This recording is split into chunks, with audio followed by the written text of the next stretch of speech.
Hi, Prime Roasters. We're at episode 34. I was just admiring Chris's beard. I was just calling him an old wise man. Soon you're going to be able to really go for it, right? Well, it does hide my face, so maybe that's a good thing.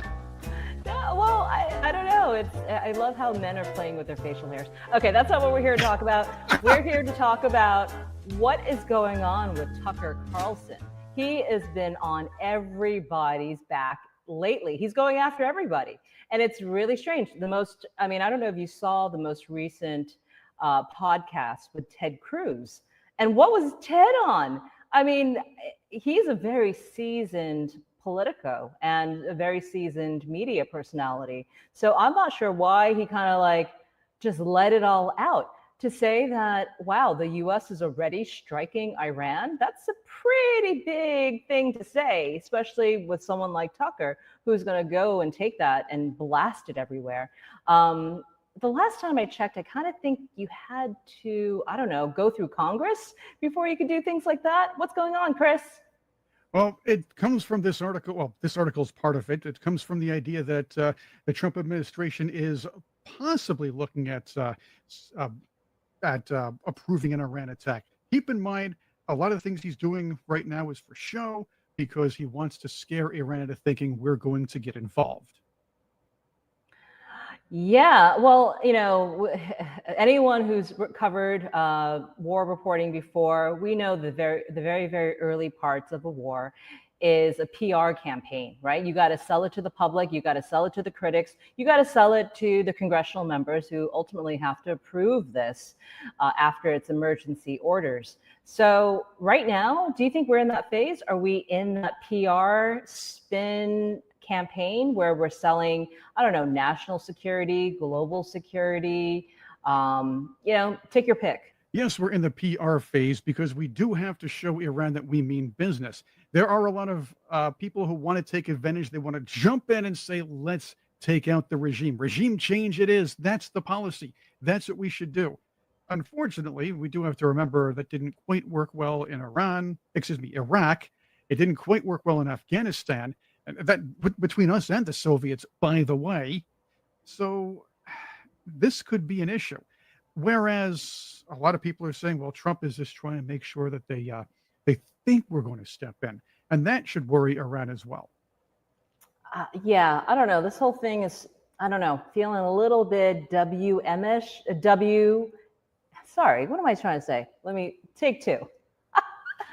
This whole thing is feeling a little WMD. That's what I'm trying to say. You got to give me some silence because I don't know where to quit. It's all right. Let's just roll the clip. Okay. All right. Let's go with it. Well, actually, mention the Tucker interview. Okay. So, yeah, did you see this Tucker Ted Cruz interview? Because it was wild. It was like both of them were. It's almost like two people having a beer and not realizing the cameras were rolling and the mics were on. How many people live in Iran, by the way?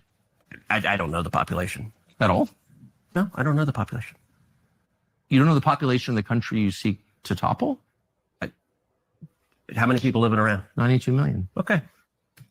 Yeah. How could you not know that? Well, first off, I do know that Senator Cruz and maybe his people should have briefed him on some of these issues because they know Tucker Carlson is will like to gotcha people. You know that you have to kind of be prepared ahead of time. When I coach people, I check out the interviewer, I check out the show and find out what the strategies are and prepare the guest for that, especially if there's going to be something that could be adversarial. I understand Cruz is probably coming in thinking this was a friendly one, but if it's the anti-war side versus the, hey, we might have to go fight this time side when it comes to Iran versus Israel, this could get contentious. Cruz should have been prepared. On the other hand, the senator is also not expected to know the exact population, whereas Tucker Carlson has a nice team of producers and himself who will go back and take a look at things and make sure that they have all these answers and kind of make the other guy look bad for not doing so. Yeah, I mean, I got to tell you, sometimes I come on this show, Chris, and I just wing it. So you can ask me the hardball questions, but someone like Ted Cruz can estimate. He can say, look, I don't have the exact numbers, but it's going to be this, right? he should have some idea of all of this. It's not like he hasn't been in politics for decades. So what's going on here? Well, I can tell you this. It's the idea that nation building has failed in the past. But let's listen to what these guys have to say about it. I don't sit around memorizing population tables. Well, it's kind of relevant because you're calling for the overthrow of the government. Why is it relevant whether it's, because, it's 90 million or 80 million or 100 million? Why is that because if you don't know... It is relevant in one way, but it's not relevant in another way. So both of these gentlemen are right. Tucker's right. It's tit for tat. Don't you think? Well, it's tit for tat. Well, think about it this way.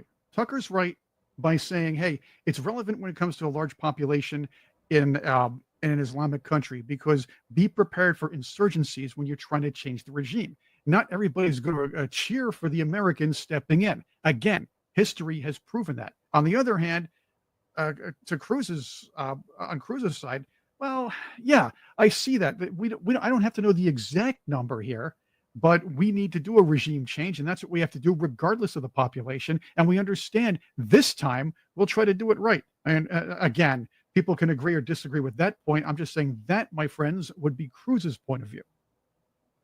Yeah, no, but this interview gets worse, Chris. Well, it gets way worse.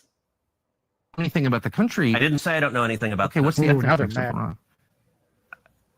They are Persians and predominantly Shia. Okay, you don't know. I love when Cruz gets annoyed. By the way, it's fun to watch.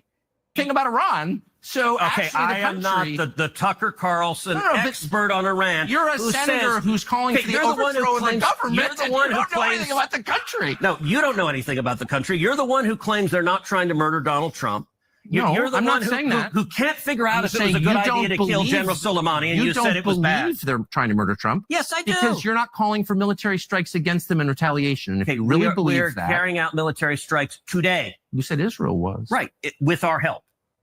I said we. Israel is leading them, but we're supporting them. Well, you're breaking news here, because the U.S. government last night denied, the National Security Council spokesman Alex Pfeiffer denied on behalf of Trump that we were acting on Israel's behalf in any offensive capacity. No, we're not bombing them. Israel's bombing them. It got contentious, and I do like the fact that these two are just great debaters, and they can go back and forth and yell at each other. It looked like they were emotionally a little emotional here, but they're very good arguers at this point. Yeah, that was a great boxing match. I loved it. I actually really liked it. I like how candid it was. I like how all of it was just like, let's just go for it. And you know what? This was good TV. Don't you think? It was good TV, and Tucker Carlson knows how to do that, if anything else. He's a brilliant man. I'm not saying he's not. And Cruz is also brilliant. They're just brilliant in their own ways. Cruz is more a matter of fact, and Carlson's like, no, you have to consider this, this, and this. And I do think that makes an interesting combination when it comes to an interview. Yeah. There was a bit more on this, and we should probably take a look at it as well if you'd like to. Yes, and I see an Okay, let's do so. I'm going to pull it up right now, and here we go. Unending string of foreign policy disasters that have impoverished and hurt our country. Unending string. Unending string. They would include Afghanistan, Iraq, Libya, Syria. I forgot about Libya. That was the Obama administration, but and Syria. We're going to see how that works out too. I'm not sure about our or anybody's supporting of a guy who used to be part of the of Al Qaeda. Mm-hmm. And our inability to stop the Houthis, by the way, in Yemen, which exposes us as weak, and I grieve over that. So these are failures. You helped preside over some of them as a member of the Senate. It's going to heat up here. You helped preside over them. You can see Cruz getting pissed right now. Here it comes. What failures, foreign policy failures, have I presided over?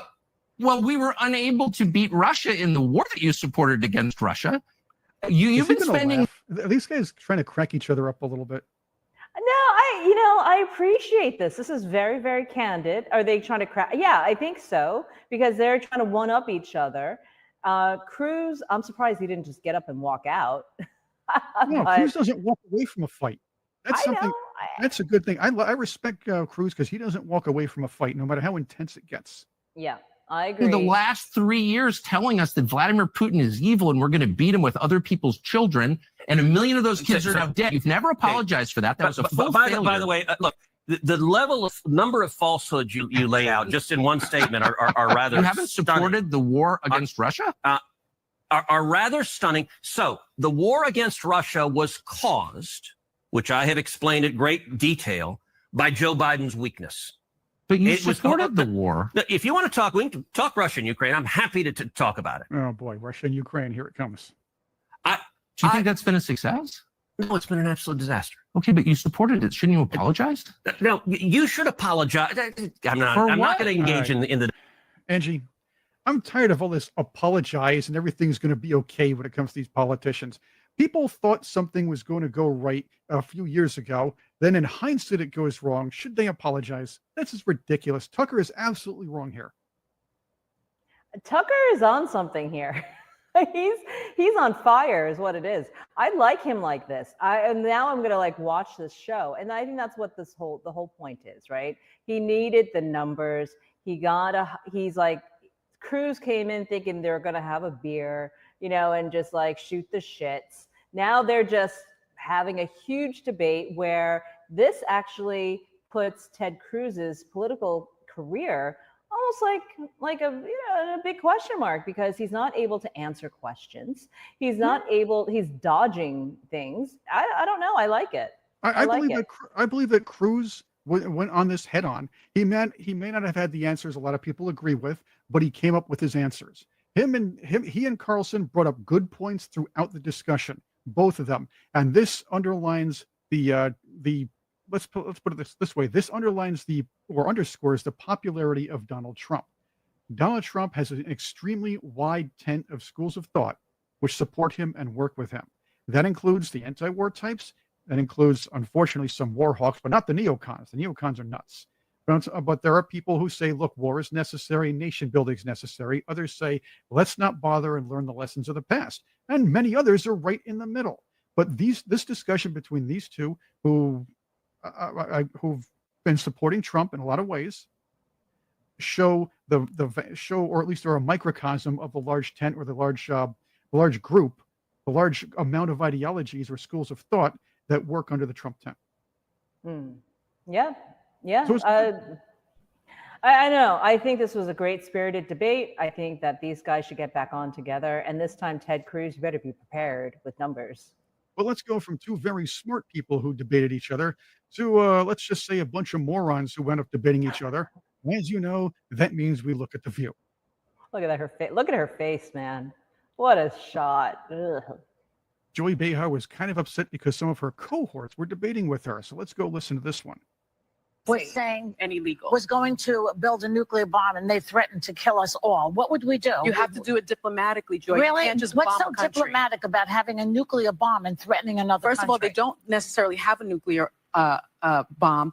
President Obama, one of his foreign policy wins was that he had an agreement. No, but I love that.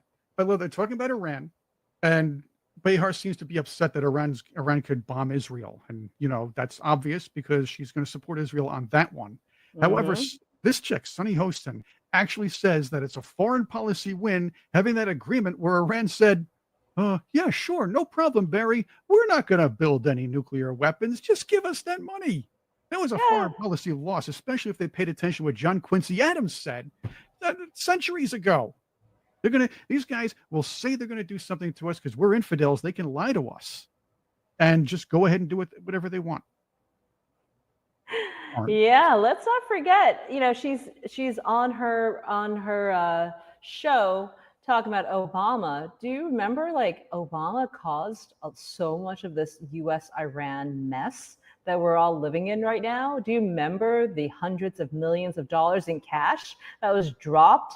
It was brought in from a US military and airlifted and brought in on pallets. I mean, wow, these guys have really short memories, or they just want to remember Obama in a particular way. But we're in this because he let so much of this run wild during his administration, lifted the oil sanctions, paid them $1.7 billion in interest. I mean, it's like, how do you think they're buying all these missiles, right? It's this is their slush fund going in. The whole thing is just so messy, and we have to go in and clean it up. Well, it gets better. She tries to blame Trump. Building it. And well, Trump It's getting actually it. Obama Trump. acknowledged that they were built, Orange man. but Trump actually rolled out of back, the rolled JCPOA. out of that bill. And that's why I think Israel took this opportunity, because if there had been an agreement between the U.S. and Iran, a nuclear agreement, Israel could not have bombed. You're a moron. Iran I didn't is even not to be understand that. trusted. Right. It's written down. They don't have to tell the truth to infidels. We're infidels to them. They can please us by what they're going to say. They'll say, oh no, we're not going to use that all that money you're giving to us for a nuclear program. Which, by the way, Obama had said that he acknowledged they were building a nuclear program. Yeah. Look, look. This is the position ABC is going to take. Let's see, right? This is a debate show, so I wonder how far Joy's going to push this, right? And this is another Tucker Carlson podcast. Talk about no, it wasn't a podcast. It was with Steve Bannon, where he was complaining about Mark Levin, right? And this is going to be a real nice rift between Democrats, and I can't wait for them to kind of break apart, because they take such different positions, whereas normally they would all just jump in bed together. Israel and so has had a target on its back its entire existence from every terrorist organization known to man. And Iran is the world's leading state sponsor of terrorism. Doesn't mean you can proactively I'm just bomb a saying that country. these are the people that attacked them. They fund Hamas. I understand why they're doing it. And by the way, let me remind people about Mahsa Amini, who's an Iranian woman who was killed for miswearing her hijab. More than a vast majority of that country is also not happy with the people in So we power. don't like what another country is doing, deserve so we this. can I'm bomb. saying I'm not going to defend the legalness of a terrorist nation that has been funding people, killing people for decades, and say, well, they didn't follow the law. Iran has never followed. I just want to throw this in there. You might want to think about this, because the reason Looks like Whoopi woke up. there is diplomacy is so people are not bombing each other willy-nilly. Yeah. Which So is there why has I to- commend the what's going on right now, because the U.S. is not actively involved. Well, no, they're not actively involved, because by law, They're not he supposed to. can't make that decision unilaterally. If I was the target of By law, he can't make that decision unilaterally. Actually, as commander-in-chief of the army and all the armed forces, President Trump can mobilize. What he cannot do is declare war. That's right. And that's right. But you got a bunch of chicks here telling us differently. And sadly, half the country will listen to them. Well, here's a funny little conversation Joy Behar and the company had with Arnold Schwarzenegger, kind of hoping the California semi-liberal, whatever you want to call him, he's a true independent, whether you would agree or disagree with him, and a migrant, by the way, an immigrant. Joy Behar and company thought they could get the answer they wanted when it came to immigration and illegal immigration out of Arnold. Well, let's hear this, Angie. Self, you are an immigrant. You're an immigrant in this country. Yeah. Did you have a visceral reaction to what they're doing, what ICE is doing, when you see the videos of it? Well, I tell you, you said that the immigrant, I'm so proud and happy that I was impressed by the American people like that. I mean, imagine they came over here with the age of 21. With They're all salivating. They're waiting for this response. absolutely nothing. And then to create a career like that. I mean, in no other country in the world could you do that. Every single thing, if it's my bodybuilding career, if it's my acting career, becoming governor, the beautiful family that I've created, all of this is because of America. That's true. And so this is why I'm so happy to see firsthand that this is the greatest country in the world, and it is the land of opportunity. She's smiling, and she's like, "Oh, here it comes! Here it comes! He's going to tell off those darn old Republicans and awful demonic Trump supporters." And I think because I'm such a proud American and a proud immigrant that came to America, I was asked to do on July 4th a big speech, the keynote speech at Mount Vernon, where George Washington was laid to rest, and where he lived and all that, to celebrate the 250th anniversary of America, the existence of America. And I will be doing the speech that they asked me because I'm an immigrant, and there will be 7,000 some people there, and there will be people that will be sworn in and will become citizens. that day. That's great. So it's really a great, great celebration. This is what this is all about, is to They're saying, oh boy, I'll bet you're going to tell them off that day too. That's going to be so what, brat? I think that's what it is right now, where the kids say spank, something like that, or keen. Well, what he didn't mention is that Trump kicked off America 250 with just the military parade that happened last week. And this is it's a year-long celebration. It's ongoing, including the celebration in Mount Vernon. So I think that he didn't mention his name. He did say America 250, and he's going to make a speech. They're all smiling at him. And he's like, he knows the room he's talking in, right? He's just being very cautious with his words. It gets better. celebrate people becoming Americans and coming to America and all that. And so I just think the world of the great kind of history that we have with immigrants in America. But the key thing also is at the same time that we got to do things legal. That is the important now they look a little disappointed. They're like, wait a minute, we brought you here to trash those mean old Trump people for kicking those poor MS-13 gang members and murderers and rapists out of the country. You know, so you got to do things legal, and those people that are doing illegal things in America and they're the foreigners, they are not smart, because when you come to America, you're a guest, and you have to behave like a guest. Like when I go to someone's house and I'm a guest, then I will do everything I can to keep things clean and to make my bed. Ooh, he gets an arm. Let's pet him. He's a little pet. Do everything that is the right thing to do, rather than committing a crime or being abusive or something like that. Talking now, because the producers are probably whispering in there, "Stop him! Stop him! He's making sense." But that doesn't was really there work in this anything country. So I wrong? think the important thing is when you become an immigrant, to think about, okay, I go to America because I want to use America for the great opportunities that America has in education, in jobs, creating a family, all of those kind of things. Then you have to think about, okay, if I get all of those things from America, then I have to give something back. But you have a responsibility as an immigrant to give back to America and to pay back to America and to go and do something for your community for no money whatsoever. Give something back to after-school programs, Special Olympics, Well, or even the whatever it is. audience agreed with him at this point, at least semi. Maybe the applause sign went out here. They were forced to. It wasn't as actually loud as the usual, oh, Trump is evil, get the orange man, and then the big clapping and the cheering and the whistling. But he really told them off without telling them off. Listen, both of you was sporting your facial hair. You're like the two wise men here today on this show. I loved everything he said. I think he is absolutely right. He is the embodiment of the perfect American immigrant. He came here, he's made a life, and what a life he's made. And we should be celebrating him, and we should be celebrating the successes of immigrants who came here legally. They waited their turn. They didn't cut the line. They're not here trashing our country and burning our flags.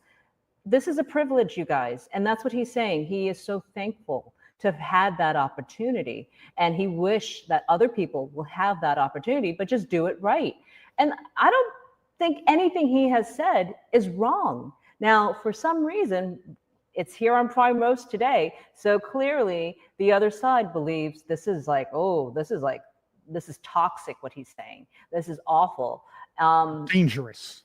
Dangerous. Is the word, yes. It's a national security issue, whatever. This is the thing. This is what makes America so great, are people like Arnold Schwarzenegger and all the immigrants who've built this country. And that's what we're celebrating here with America 250.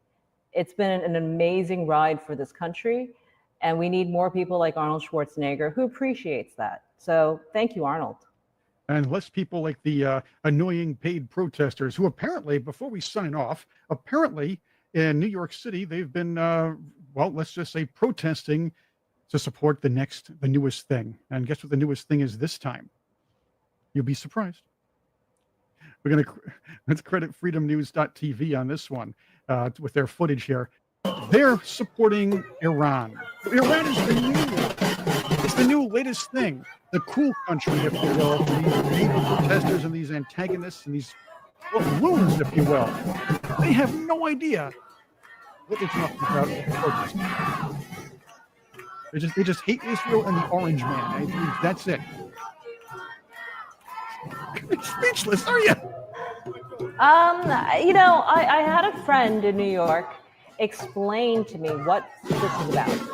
Because it's not just happening in New York, it's happening around the world, right? We've seen this in Germany, we've seen this in Sweden, we've seen this in England. This is happening around the world. And some of it's organized, but what's really happening here, Chris, and this is what my friend had said to me, and he is a Democrat in New York, and he probably participated in some of these rallies. For the longest time, decades, we were told just to go with Israel, right? And we had to be pro-Israel, and anything outside of that narrative, you were an anti-Semite. You had to just be an absolutist. And I think this is a reaction to decades of that. Obviously, lots of college kids there. They love to be rebels.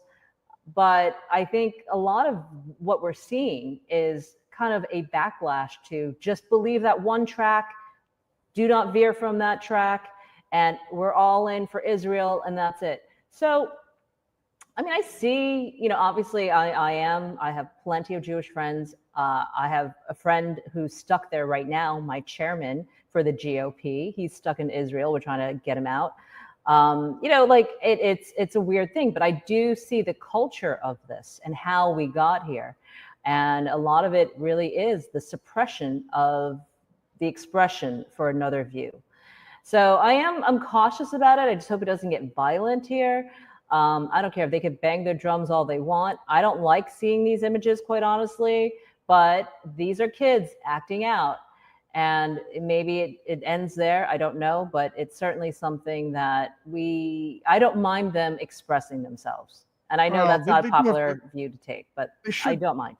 They should try to understand what kind of threats to our national security Iran is, and a threat around the world, by the way, at least a threat in the Middle East, throughout the whole region. So that's something to think about as well. But these kids seem like they're just out to party at this point. They want to LARP. They want to throw. The girls want to scream and yell. The guys want to see if they can hit on babes over there. And there are still a bunch of them who are just going to be anti-Israel no matter what. And that's another track. Yes, there's that you have to be pro-Israel or else track. But then there's the other side. You have to be anti-Israel or else track. And I believe that's where these people are on at this point, not even realizing how dangerous Iran is. Yeah, I don't know how young people date right now. It's like, are you pro-Palestine? Are you pro-Israel? Are you pro this? It's like all these things factor in. Like back then, I was just like happy the guy didn't, smell. Like I was just like, it's like now you gotta like be tippy-toeing around your politics. It's kind of funny. Exactly, and of course, maybe they have an app that says protest dating app somewhere along the line. Who knows? But I don't know. I don't know. What do the kids use these days anyway? Don't they do the personals and the classified ads anymore? Jeez, you're not that old. Oh, thank you for being with us. This is Prime Roast, and open up those cards. All right, guys. We'll see you next week. Thanks for joining.